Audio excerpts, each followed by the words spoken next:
حساب سے انشاءاللہ اس کا خلاصہ سنیں گے۔ اس میں 3 سورے آتے ہیں 5 پاروں میں۔ تو پہلا سورہ ہے سورہ بقرہ۔ سورہ بقرہ بہت بڑی سورت ہے اور پورے قرآن میں اس سے بڑی سورت کوئی نہیں ہے۔ یہ سورت مدنی سورت ہے، یعنی کہ مدینہ منورہ میں نازل ہوئی ہے اور اس میں 280 پر 6 آیتیں ہیں۔ اللہ رب العزت نے اس سورت کو سورہ بقرہ اس لیے نام رکھا، بقر عربی میں گائے کو بولتے ہیں، گائے کو عربی میں بقر کہتے ہیں۔ بنی اسرائیل کا اس میں بہت بڑا واقعہ ذکر ہوا ہے، خصوصاً بنی اسرائیل میں ایک آدمی کو قتل کر دیتا ہے، کون آدمی مارا ہے یہ پتہ نہیں چلتا۔ تو بنی اسرائیل کی جو قوم تھی وہ حضرت موسیٰ علیہ السلام سے عرض کرتی ہیں، تو حضرت موسیٰ علیہ السلام اللہ سے دعا کرتے ہیں، تو اللہ فرماتے ہیں کہ بھئی یہ گائے کو ذبح کرو، ذبح کر کے گائے کے ایک حصے کو جو آدمی مرا ہے اس کے بدن سے لگا دو، جوڑ دو، تو تمہارا مسئلہ حل ہو جائے گا۔ تو اس طریقے سے وہ لوگ ایک گائے کو ذبح کرتے ہیں، لمبا واقعہ ہے لیکن مختصر یہ ہے کہ گائے ذبح کرتے ہیں، گائے ذبح کر کے اس کے ایک حصے کو جو آدمی مارا گیا ہے، جس کو قتل کر دیا گیا تھا، اس آدمی کے بدن سے جوڑتے ہیں تو آدمی زندہ ہو جاتا ہے۔ زندہ ہو کے کون آدمی اس کو مارا ہے اس کی گواہی دے کر پھر وہ مر جاتا ہے۔ تو اس واقعے کی وجہ سے اس سورت کا نام سورہ بقرہ رکھا گیا ہے۔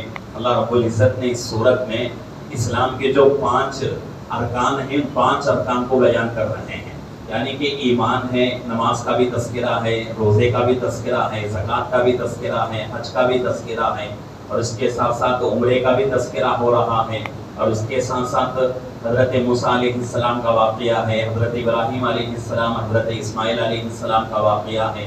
اس کے بعد قبلے کے تعلق سے بھی بات ہے، یعنی کہ اللہ کے نبی صلی اللہ علیہ وسلم مکے سے مدینے کو ہجرت کر کے آنے کے بعد اللہ کی طرف سے حکم آیا کہ بھئی کعبۃ اللہ کی طرف منہ کر کے اب نماز نہیں پڑھو، بلکہ فلسطین مسجد اقصیٰ کی طرف منہ کر کے نماز پڑھو۔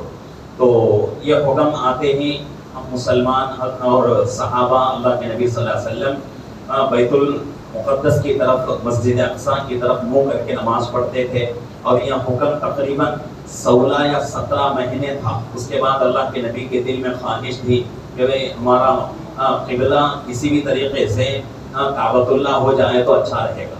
تو اللہ رب العزت نے اللہ کے نبی صلی اللہ علیہ وسلم کو خواہش کو پوری کرتے ہوئے پھر اللہ نے حکم دے دیا کہ اب سے مسلمانوں کا قبلہ کعبۃ اللہ رہے گا، خانہ کعبہ رہے گا۔ تو اس طریقے سے یہ باتیں اس میں بیان ہو رہی ہیں۔ اس کے ساتھ ساتھ اس میں ایک واقعہ بیان ہو رہا ہے طالوت اور جالوت کا، بہت لمبا واقعہ ہے، وہ بھی حضرت داؤد علیہ السلام کا مختصر واقعہ بیان ہو رہا ہے، اور اسی طریقے سے اور بھی بہت ساری چیزیں اس میں بیان ہو رہے ہیں۔